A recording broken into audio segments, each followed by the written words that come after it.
Welcome to Thanjavur maths. இந்த வீடியோவில் நம்ம என்ன பார்க்க போகிறோம் அப்படின்னு பார்த்தீங்கன்னா 12th ஸ்டாண்டர்ட்கான கண்டினியூட்டி அண்ட் டிஃப்ரென்ஷியபிலிட்டி அப்படிங்கிற சாப்டரில் how to prove a continuous function அப்படிங்கிறது தான் நம்ம பார்க்க போகிறோம். ஸோ ஒரு ஃபங்க்ஷன் கொடுத்துருந்தாங்க அப்படின்னு சொன்னால் அதை எப்படி நம்ம கண்டினியூஸ் அப்படின்னு சொல்லி ப்ரூவ் பண்ணுறது அப்படிங்கிறது தான் இந்த வீடியோவில் பார்க்க போகிறோம். நம்மளோட சேனலை நீங்கள் சப்ஸ்கிரைப் பண்ணாமல் இருந்தீங்கன்னா சப்ஸ்கிரைப் பண்ணி வச்சுக்கோங்க. வாங்க வீடியோக்குள்ளே போகலாம். ஸோ ஒரு ஃபங்க்ஷனை கண்டினியூஸ் அப்படின்னு சொல்லி ப்ரூவ் பண்ணுறதுக்கு முன்னாடி அந்த ஃபங்க்ஷனோட டைப் என்ன அப்படின்னு சொல்லி பார்க்கணும். ஸோ ஃபங்க்ஷனில் 2 டைப்பாக டிஃபைன் பண்ணலாம். சில ஃபங்க்ஷன்ஸை இதே மாதிரி ஒரே ஒரு டெஃபினேஷன் மட்டும்தான் இருக்கும். இப்போ பார்த்தீங்கன்னா இந்த டைப் 1ல் எடுத்துக்கிட்டிங்கன்னா f of x equal to 5x minus 3 அப்படின்னு சொல்லிட்டு ஒரே டெஃபினேஷன் தான். மேபி சில ஃபங்க்ஷன்ஸ் இந்த மாதிரி டைப்லேயும் இருக்கலாம். இதுதான் டைப் 2. இப்போ இதுவும் f of xங்கிற ஃபங்க்ஷன் தான். ஆனால் இந்த ஃபங்க்ஷனுக்கே 2 வேல்யூஸ் டிஃபைன் பண்ணியிருக்காங்க. அதாவது first value less than or equal to 1ன்னு இருக்கும் போது 2 அப்படின்னு டிஃபைன் பண்ணியிருக்காங்க. அதுவே கிரேட்டர் தென் 1 அப்படின்னு இருக்கும்போது 5 அப்படின்னு சொல்லி டிஃபைன் பண்ணியிருக்காங்க. ஸோ 2 டைப் ஆஃப் ஃபங்க்ஷன்ஸ் இருக்குது. ஒரு ஃபங்க்ஷன் ஒரே டெஃபினேஷனாக இருக்கும். சில ஃபங்க்ஷன்ஸ் அவங்க கொடுக்கும்போது இந்த மாதிரி 2ஆக பிரித்து கொடுத்துருப்பாங்க. ஓகேவா? ஸோ இப்படி கொடுத்துருக்கும் போது இந்த 2 டைப்புக்குமே 2 டிஃப்ரெண்ட் டைப்ஸில் நம்ம கண்டினியூட்டியை ப்ரூஃப் பண்ண முடியும். ஸோ ஃபஸ்ட்டு டைப்புக்கு நம்ம இப்போ கண்டினியூட்டி எப்படி ப்ரூஃப் பண்ணுறது அப்படின்னு சொல்லி பார்க்கலாம். ஸோ நமக்கு இதில் ஒன்றுமே ப்ராப்ளம் கிடையாது. நம்ம கண்டினியூஸ்க்கான டெஃபினேஷனில் ஒரு ஃபார்முலா படித்தோம் இல்லையா?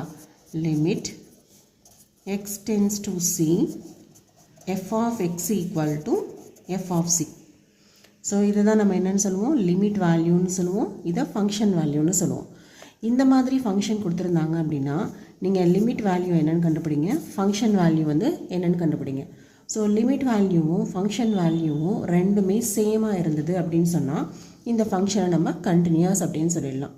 அதோட நமக்கு வரக்கூடிய வேல்யூ டிட்டர்மைன்டு வேல்யூவாக இருக்கணும். அதாவது ஏதாவது ஒரு பர்ஃபெக்ட் வேல்யூவாக, இன்ஃபினிட்டி, 0/0, இன்ஃபினிட்டி பை இன்ஃபினிட்டி அந்த மாதிரி வேல்யூஸ்லாம் இல்லாமல் ஒரு ப்ராப்பரான வேல்யூவாகவும் இருக்கணும். 2 வேல்யூஸுமே ஈக்குவலாகவும் இருக்கணும். அப்படி இருந்ததுன்னா எஃப்பை நம்ம கண்டினியூஸ் அப்படின்னு சொல்லிடலாம். சப்போஸ் நமக்கு கொடுத்துருக்கிற ஃபங்க்ஷன் டைப் 2ல் இருக்குது அப்படின்னு எடுத்துக்கலாம். Suppose f of x equal to 2 when x is less than or equal to 1 and f of x equal to 5 if x is greater than 1. So இந்த மாதிரி இருந்ததுன்னா கண்டிப்பாக இதுக்கு இன்னொரு மெத்தட் தான் நம்ம ஃபாலோ பண்ணணும். அது என்ன அப்படின்னு பார்த்தீங்கன்னா அதுலேயும் ஒன்றும் பெரிய டிஃப்ரென்ஸ் கிடையாது. Limit x tends to c f of x equal to f of c.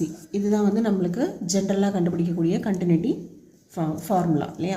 So function 2ஆக பிரியும் போது நமக்கு லிமிட்ஸுமே எப்படி பிரியுதுன்னா 2ஆக பிரியுது. இப்போ இந்த இதை எடுத்துக்கிட்டிங்கன்னா இதோட கிராஃப் போட்டிங்கன்னா எப்படி ஆகும்?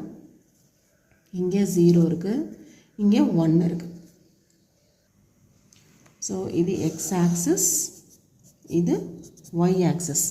ஓகே, இப்போ இந்த பக்கம்லாம் நெகட்டிவ் நம்பர்ஸ் இருக்கும். ஓகேவா? இப்போ இங்கே என்ன சொல்லியிருக்காங்கன்னா எக்ஸோட value less than or equal to 1.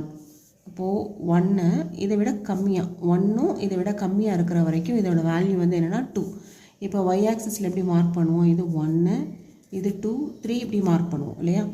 இப்போது எக்ஸோட வேல்யூ 1 ஆர் 1 விட கம்மியான நம்பர்ஸ் எல்லாத்துக்குமே நமக்கு 2 அப்படின்னு சொல்லி அசைன் பண்ணியிருக்காங்க. இப்போ இதுதான் 1 இல்லையா?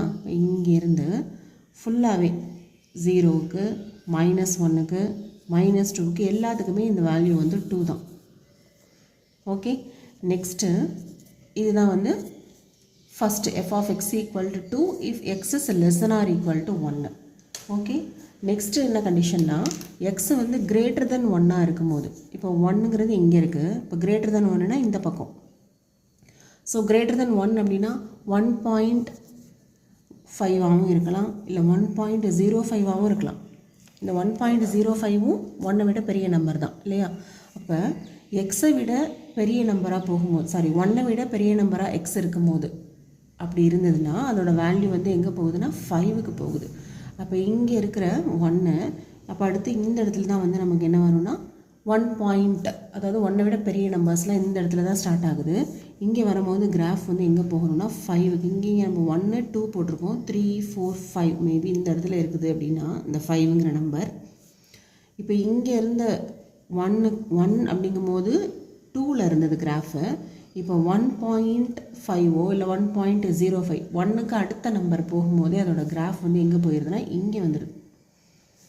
அதுக்கப்புறம் 2, 3, 4, 5 எல்லாத்துக்குமே வந்து கிராஃப் வந்து 5ல் போகுது. ஓகே, அப்போ இந்த இடம் இருக்கு இல்லையா, இந்த இடத்துல தான் கிராஃப் வந்து என்ன ஆகுதுன்னா இங்கே இருந்த 2ல் இருந்த கிராஃப் வந்து நமக்கு 5க்கு சேஞ்ச் ஆகுது.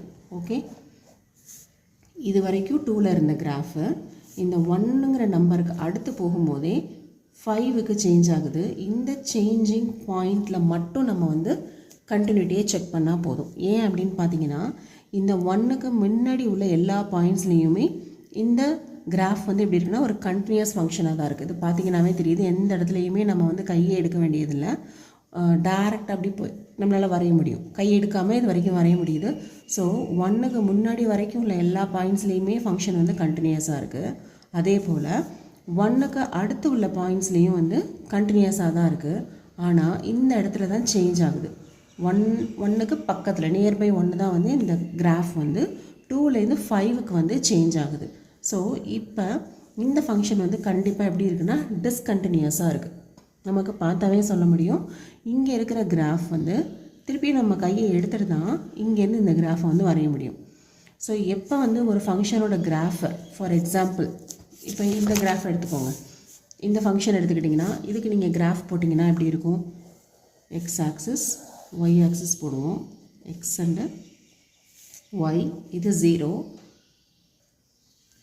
ஸோ நெக்ஸ்ட் வந்து பாயிண்ட்ஸ் வந்து மார்க் பண்ணியிருக்கோம். இப்போ எக்ஸ் அண்டு எஃப் ஆஃப் எக்ஸோட வேல்யூஸ் வந்து கண்டுபிடிக்கலாம். இப்படி தான் வந்து ஒரு ஃபங்க்ஷனை கிராஃபில் ரெப்ரசன்ட் பண்ணணும். இது எக்ஸு, இது F of X. F of X நமக்கு என்ன சொல்லியிருக்காங்க, 5x - 3 அப்படின்னு கொடுத்துருக்காங்க. ஸோ நான் எக்ஸுக்கு ஒரு வேல்யூஸாக சப்ஸ்டியூட் பண்ணி பார்க்குறேன். நீங்கள் என்ன வேல்யூஸ் வேணாலும் கொடுக்கலாம். நான் வந்து 0, 1, 2, 3 அப்படி கொடுத்து பார்க்குறேன். ஃபஸ்ட்டு எக்ஸுக்கு 0 போட்டிங்கன்னா எஃப் ஆஃப் எக்ஸ் வந்து -3ன்னு வந்துடும். எக்ஸுக்கு 1 போட்டிங்கன்னா 5 - 3 2ன்னு கிடைக்கும். எக்ஸுக்கு 2 போட்டிங்க அப்படின்னு சொன்னால் 10 - 3 7 அப்படின்னு சொல்லி கிடைக்கும். ஓகே, இதே மாதிரி தான் இந்த கிராஃப் போயிட்டுருக்கும். இப்போ இந்த கிராஃபில் நம்ம இதை ரெப்ரசன்ட் பண்ணோன்னா எக்ஸில் வந்து 0வாக இருக்கும்போது ஒயில் வந்து நமக்கு இங்கே -3ல் கிராஃப் கிடைக்குது பாயிண்ட்டு. அடுத்து எக்ஸ் ஆக்சிஸில் 1 அப்படின்னு இருக்கும்போது எஃப் ஆஃப் எக்ஸுங்கிறது ஒய் ஆக்சிஸில் வந்து 2 அப்படின்னு கிடைக்குது. இப்போ இங்கே தான் 2. அடுத்து x = 2 அப்படின்னு எடுக்கும்போது எஃப் ஆஃப் எக்ஸ் அதாவது ஒயில் வந்து 7, இங்கே மேபி இங்கே வந்து 7 இருக்கலாம், இதுக்கு நேராக இங்கே 7. இப்போ இதை மார்க் பண்ணிங்கன்னு சொன்னால் எப்படி வருதுன்னா இதை இப்படி வரும், இதை ஜாயின் பண்ணுவீங்க இப்படி. ஸோ இப்போ கையை எடுக்காமல் இந்த கிராஃபை வந்து நம்மளால் வரைய முடியுது. ஓகே, இதே மாதிரி போயிட்டே இருக்கும் இந்த கிராஃபு. இப்போ இந்த ஃபங்க்ஷனை பொறுத்த வரைக்கும் நீங்கள் ஒரு கிராஃப் வந்து போட்டிங்க அப்படின்னு சொன்னால் உங்களால் கையை எடுக்காமல் உங்களால் ட்ரா பண்ண முடியுது. ஸோ கண்டிப்பாக இந்த மாதிரி ஃபங்க்ஷன் தான் வந்து கண்டினியூஸ் ஃபங்க்ஷன். கண்டினியூஸ் ஃபங்க்ஷனுக்கு ஒரு கிராஃப் போட்டிங்கன்னா கண்டிப்பாக உங்களால் கையை எந்த இடத்துலையுமே லிஃப்ட் பண்ணாமல் வரைஞ்சிட்டு போயிட்டே இருக்கலாம். ஓகே, ஆனால் இப்போ டைப் 2ல் பார்த்தீங்கன்னா இப்போ இந்த இடத்துல 2 ஃபங்க்ஷன் பிரியும் போது என்ன ஆகுது, இந்த கிராஃப் வந்து இங்கே போட்டுட்ருந்தோம், டக்குன்னு என்ன ஆகுதுன்னா இந்த 1 அப்படிங்கிற பாயிண்ட்டு கிட்டக்க ஓகே கிராஃப் வந்து என்ன ஆயிடுச்சுனாக்கா ஷிஃப்ட் ஆகி இங்கே 5க்கு மாறி போயிட்டுருக்கு. அப்போ இங்கே வரைக்கும் நம்ம போட்டுட்டு இருந்த நம்ம கையை லிஃப்ட் பண்ணிட்டு தான் இந்த 5ங்கிற இந்த கிராஃபை வந்து நம்மளால் போட முடியும். ஸோ கண்டிப்பாக இந்த மாதிரி கிராஃப் இருந்தது அப்படின்னு சொன்னால் அந்த ஃபங்க்ஷன் வந்து எப்படி தான் இருக்கும்னா நாட் கண்டினியூஸாக தான் இருக்கும். ஏன்னா கண்டினியூஸாக இருக்கும்போது கிராஃபும் கண்டினியூஸாக இருக்கும். ஒரு ஃபங்க்ஷன் கண்டினியூஸாக இல்லை அப்படின்னா அதோட கிராஃபும் வந்து கண்டினியூட்டியே இருக்காது, பிரேக் ஆகி அதாவது கையை நம்ம எடுத்து தான் அதோட கிராஃபை வந்து நம்மளால் வரைகிற மாதிரி இருக்கும். ஸோ இது வந்து கிராஃபிக்கல் மெத்தடில் நம்ம வந்து சொல்லியாச்சு. இப்போ எப்படி வந்து நம்ம வந்து லிமிட் வேல்யூஸில் எப்படி வந்து இதை ப்ரூஃப் பண்ணுறது, இந்த மாதிரி ஃபங்க்ஷன் வந்து 2ஆக பிரியும் போது லிமிட் வேல்யூஸில் எப்படி ஒரு ஃபங்க்ஷனோட கண்டினியூஸை நம்ம வந்து கண்டுபிடிக்கிறது அப்படின்னு சொல்லிட்டு பார்க்கலாம். இப்போ நமக்கு அதுக்கு ஜென்ரலாக நமக்கு தெரிஞ்ச மெத்தட் வந்து ஃபார்முலா வந்து limit x → c f of x = f of c. So இதுதான் இங்கேயும் வந்து பேசிக்கு. பட் இந்த இடத்துல இந்த லிமிட்டை மட்டும் நம்ம என்ன பண்ண போகிறோன்னா 2 லிமிட்டாக பிரிக்க போகிறோம். ஒன்று வந்து லெஃப்ட் ஹேண்ட் லிமிட் அப்படின்னு சொல்லுவோம், லெஃப்ட் ஹேண்ட் லிமிட், இன்னொன்று ரைட் ஹேண்ட் லிமிட். ஓகே, இதெல்லாம் நம்ம வந்து 11th பார்த்துருக்கோம். லெஃப்ட் ஹேண்ட் லிமிட் அப்படின்னா இந்த இடத்துல சி தானே லிமிட் பாயிண்ட்டு, அப்போ இது c-. அப்போ இங்கே c- எதுன்னா இந்த 1ங்கிற நம்பருக்கு பின்னாடி உள்ள நம்பர், அதாவது அதுக்கு கம்மியாக உள்ள எல்லாமே வந்து இந்த சி மைனஸில் வரும்.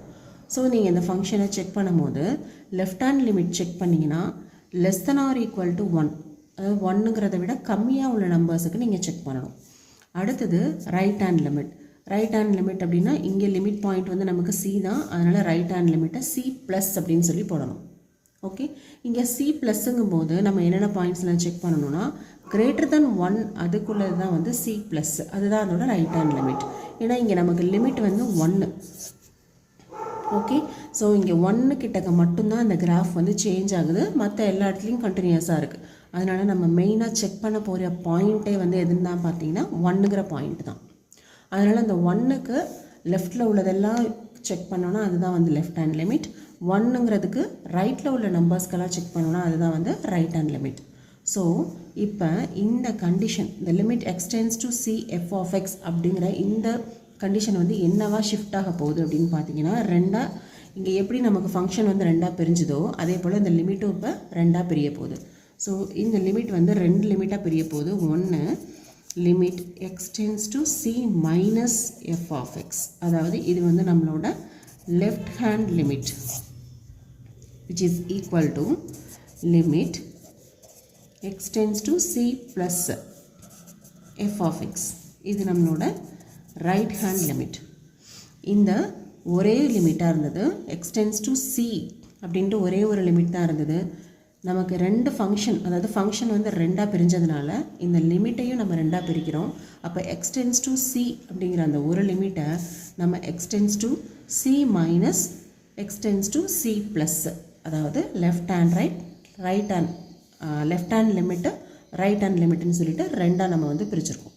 ஓகே, ஸோ எப்போவுமே நீங்கள் ஒரு ஃபங்க்ஷன் ரெண்டாக பிரியும் போது அந்த லிமிட்டையும் ரெண்டாக பிரித்து தான் நீங்கள் வந்து ப்ரூஃப் கொடுக்கணும். இப்போ இந்த லெஃப்ட் ஹேண்ட் லிமிட்டும் ரைட் ஹேண்ட் லிமிட்டும் ஈக்குவலாக இருக்கணும். அதே போல் இது ரெண்டும் எதுக்கு ஈக்குவலாக இருக்கணும், இந்த ஃபங்க்ஷன் வேல்யூ இருக்கு இல்லையா எஃப் ஆஃப் சி, இதுக்கும் ஈக்குவலாக இருக்கணும். ஸோ ஃபங்க்ஷன் வந்து டைப் 1ல் இருந்ததுன்னு சொன்னால் நம்ம ப்ரூஃப் பண்ணக்கூடியது லிமிட் வேல்யூவும் ஃபங்க்ஷன் வேல்யூவும் ஈக்குவலாக இருக்குன்னு சொல்லி ப்ரூஃப் பண்ணிட்டா போதும். அந்த ஃபங்க்ஷனை கண்டினியூஸ் அப்படின்னு சொல்லிடலாம். அப்படி இல்லைன்னா நாட் கண்டினியூஸ் ஆர் டிஸ்கண்டினியூஸ் அப்படின்னு சொல்லிடலாம். இதுவே ஒரு ஃபங்க்ஷன் வந்து இந்த மாதிரி டைப் 2ல் ஒரு ஃபங்க்ஷனை ரெண்டாக பிரிஞ்சிருந்தது அப்படின்னு சொன்னால் இங்கேயும் நம்ம வந்து லிமிட்ஸையும் ரெண்டாக பிரிச்சுட்டு limit X tends to C minus limit X tends to C plus, இது ரெண்டுமே இந்த 2 லிமிட் வேல்யூவுமே ஈக்குவலாக இருக்கணும்.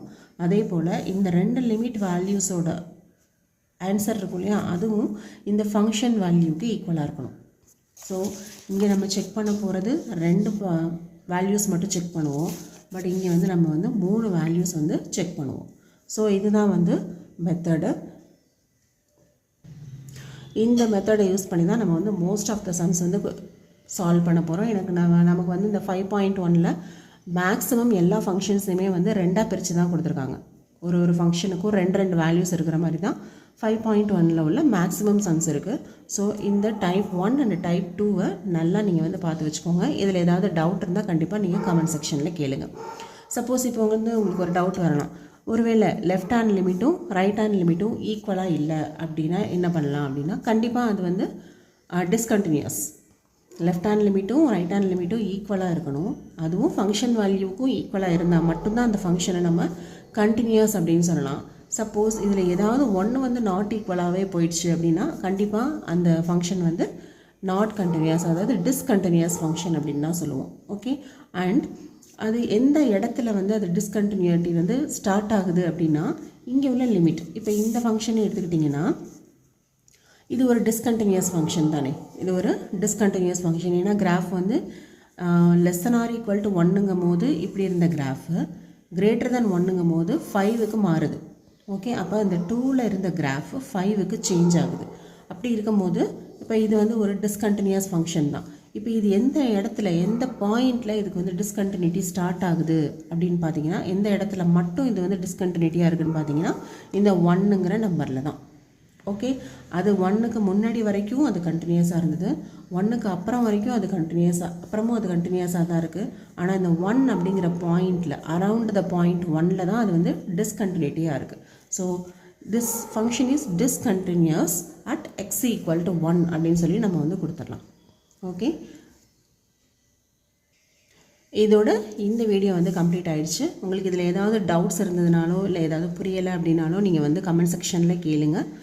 நம்மளோட சேனலை லைக் பண்ணுங்கள், ஷேர் பண்ணுங்கள். தேங்க்யூ ஃபார் வாட்சிங்.